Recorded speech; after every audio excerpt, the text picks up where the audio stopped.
नमस्कार आमी प्रिया অরিপ্রিয়াস ওয়ার্ল্ডে তোমাদের সবাইকে আবারও স্বাগত। আজকে আমি আবারও একটা নতুন রেসিপি নিয়ে তোমাদের সামনে হাজির হলাম।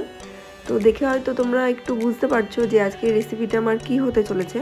তো আজকের রেসিপি আমার ভেজিটেবল চপ। আমরা তো বাজার থেকে সবাই কিনে নিয়ে এসে খেয়েই থাকি ভেজিটেবল চপ, কিন্তু আমি আজকে তোমাদের বানিয়ে দেখাবো। আমি এখানে নিয়েছি গাজরগুলো ছাল ছাড়িয়ে টুকরো করে কেটে নিয়েছি বিটটাও আমি কেটে নিয়েছি। আর নিয়েছি এখানে আমি দুটো আলু নিয়েছি, আলুটা মাঝখান থেকে কেটে রেখেছি। ঘরে থাকা উপকরণ দিয়ে কিভাবে ভেজিটেবল চপ বানানো যায় বাজারের মতো, সেটাই তোমাদের সামনে আমি করে দেখাবো। তো চলো চলে যাই আজকের মেন রান্নায়। আর এখানে আমি প্রেসার কুকারে সামান্য পরিমাণে জল দিয়েছি, এর মধ্যে দিয়ে দেবো একে একে সমস্ত সবজিগুলো। আর এর মধ্যে এখন দিয়ে দেবো সামান্য পরিমাণে লবণ। এখন এগুলো আমি সিদ্ধ করে নেব।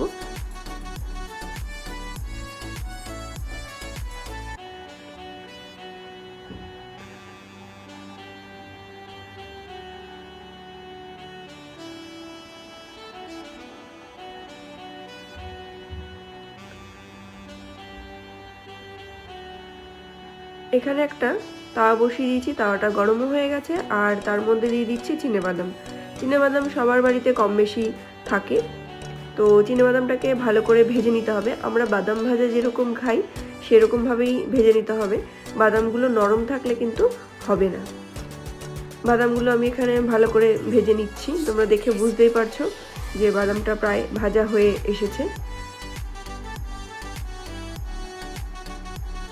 আর এদিকে আমার সবজিগুলো সমস্ত সিদ্ধ হয়ে গেছে।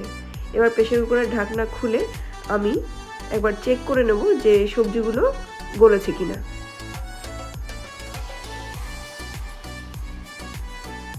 সমস্ত সবজিগুলো আমার ঠিকঠাক মতো গলে গেছে। এবার জল ঝরানোর জন্য কিছুক্ষণের জন্য আমি একে রেখে দেব। আর এদিকে আমি বাদামের খোসাগুলো ছাড়িয়ে নিয়েছি। তোমরা দেখে বুঝতেই পারছো যে বাদামের খোসাগুলো ছাড়ানো হয়ে গেছে। আর এই রকম কারোর বাড়িতে যদি ছোট হামালদিস্তার মতো থাকে তাহলে চলবে, না হলে শিলনোড়াতেও বাদামগুলোকে গুঁড়ো করে নিতে হবে। আমার কাছে এরকম ছোট হামালদিস্তা ছিল, সেই জন্য আমি এতেই করে নিলাম। বাদামগুলো দেখে তোমরা বুঝতে পারছো যে আমি কতটা ভেঙে নিয়েছি বাদামগুলোকে। খুব একটা গুঁড়ো করলে ভালো লাগবে না, আধা ভাঙা করে নিতে হবে। আর এদিকে কড়াতে আমি দিয়ে দিয়েছি তেল, সাদা তেল দিয়েছি। এর মধ্যে দিয়ে দিলাম কিছুটা হিংটা একটু ভেজে নিতে হবে।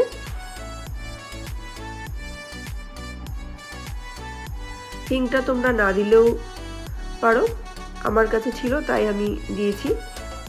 এখন এই হিঙের মধ্যে যে সবজিগুলো আমি সিদ্ধ করে জল ঝরানোর জন্য দিয়েছিলাম সেই সবজিগুলো এর মধ্যে দিয়ে দেবো। আমি এখানে গোটা দিয়ে দিয়েছি, তোমরা আলাদাভাবে সবজিগুলোকে একটু ম্যাশড করে নিয়ে তারপরেও দিতে পারো। আমি একেবারে কাজটা করার জন্য আমি এর মধ্যে দিয়ে দিয়েছি।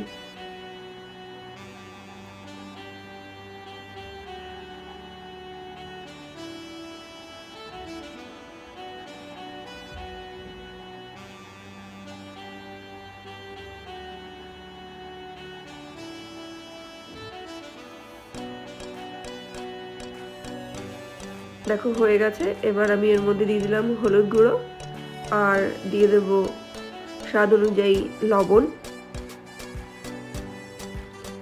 আর এর মধ্যে দিয়ে দিচ্ছি আমি ধনে গুঁড়ো, দিয়ে দেব জিরে গুঁড়ো।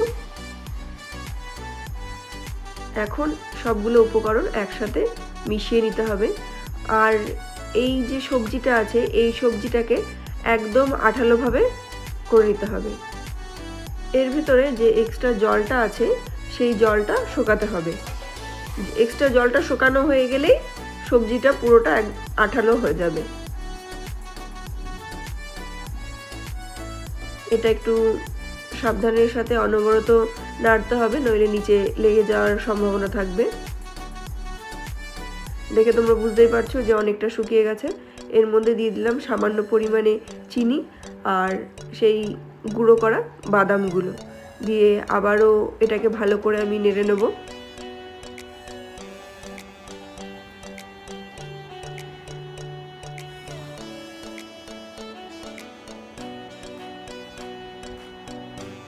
তোমরা কি ধরনের রেসিপি দেখতে চাও আমাকে কমেন্ট করে জানিও। আর এই রকম নিত্য নতুন রেসিপি দেখার জন্য আমার চ্যানেলটিকে অবশ্যই সাবস্ক্রাইব করে রেখো আর পাশে থাকা বেল আইকনও প্রেস করে রেখো, যাতে যখন আমি ভিডিও পোস্ট করি তোমরা নোটিফিকেশন পেয়ে যাও। এখানে আমার এটা একদম রেডি হয়ে গেছে। এখন একটা কাচের বাটিতে আমি 4 চামচ কর্নফ্লাওয়ার দিয়েছি আর তার মধ্যে দিয়ে দিচ্ছি সামান্য পরিমাণে জল। কর্নফ্লাওয়ারটাকে একটু ভালো করে গুলিয়ে নেব। আমি এখানে কর্নফ্লাওয়ার ইউজ করেছি যেহেতু ভেজিটেবল চপ। তোমরা এখানে ডিম ব্যবহার করতে পারো, যারা ডিম খায় না তাদের জন্য কর্নফ্লাওয়ার ঠিক আছে, আর যারা ডিম খায় তারা কর্নফ্লাওয়ার না ইউজ করে ডিমটা ইউজ করতে পারো। খুব একটা পাতলা হবে না, আবার খুব একটা গাঢ়ও হবে না। তোমরা দেখে বুঝতেই পারছো যে কীরকম হয়েছে।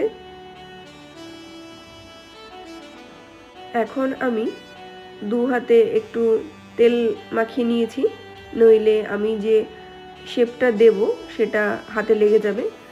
এখন আমি অল্প অল্প করে এই সবজিগুলো নেব, নিয়ে একটা শেপ দেব। তোমরা তোমাদের খুশি মতো শেপ দিতে পারো। ভেজিটেবল চপ এরকম একটু লম্বাটে হয়, সেই জন্য আমি এই শেপটাই দিলাম।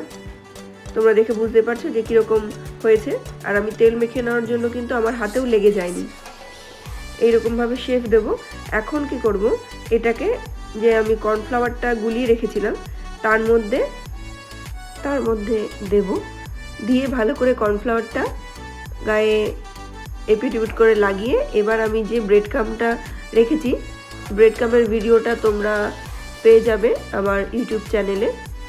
আমি এখানে লিঙ্কও দিয়ে দেবো। ভালো করে এর গায়ে লাগিয়ে নিতে হবে ব্রেড ক্রাম্বটা। তারপরে কি করব, এটাকে আমি ডবল কোট করব। কর্নফ্লাওয়ারে ডুবিয়ে নিয়ে আবারও ব্রেড ক্রাম্ব ভালো করে গায়ে লাগিয়ে নিতে হবে, যেহেতু আমি ডবল কোটিং করছি। তোমরা চাইলে সিঙ্গেল কোটিংও করতে পারো। এই রকমভাবেই বাকি যেগুলো রয়েছে সেগুলো আমি একইভাবে বানিয়ে নেব। আজকের ভিডিওটা যদি তোমাদের ভালো লেগে থাকে তাহলে প্লিজ সবার সাথে শেয়ার করো। আর এখানে আমি কড়াতে সাদা তেল দিয়ে দিয়েছি, তেলটা গরমও হয়ে গেছে। তার মধ্যে এখন একে একে ভেজিটেবল চপগুলো ছেড়ে দেবো। এইগুলোকে একটু লাল লাল করে এপিট ওপিট করে ভেজে নিতে হবে। আমরা সবাই জানি যে ভেজিটেবল চপ কীরকম হয়।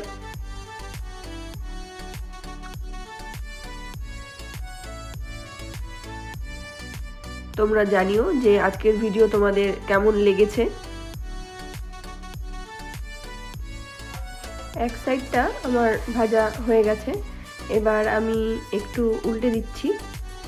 এক সাইডটা ভাজা হয়ে গেছে, এবার অপর সাইডটাও ভালো করে ভেজে নিতে হবে। তোমরা বাড়িতে অবশ্যই ট্রাই করো। আমি যতটা সহজে দেখানো যায় দেখিয়েছি। এই সবজিগুলো বা এই উপকরণগুলো সবার বাড়িতে কম বেশি থেকেই থাকে।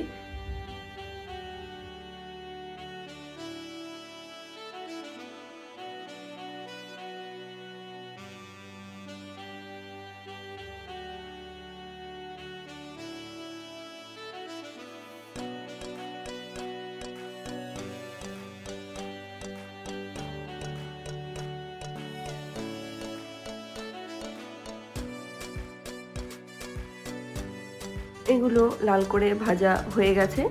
এবার আমি একে একে সবগুলোকে তুলে নেব। একদম ব্রাউন কালারের করে নিয়েছি।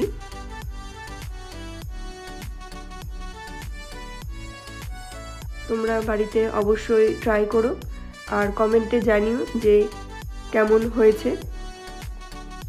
তোমরা কি ধরনের রেসিপি দেখতে চাও সেটা আমাকে কমেন্ট করো, আমি চেষ্টা করব। তো সবাই খুব ভালো থেকো। আর যারা এখনও চ্যানেলটিকে সাবস্ক্রাইব করোনি তারা চ্যানেলটা সাবস্ক্রাইব করে দিও। সবাই খুব ভালো থেকো। দেখা হচ্ছে আবারও নেক্সট কোনো ভিডিওর সাথে। তো সবাই খুব ভালো থেকো। Tata, bye bye.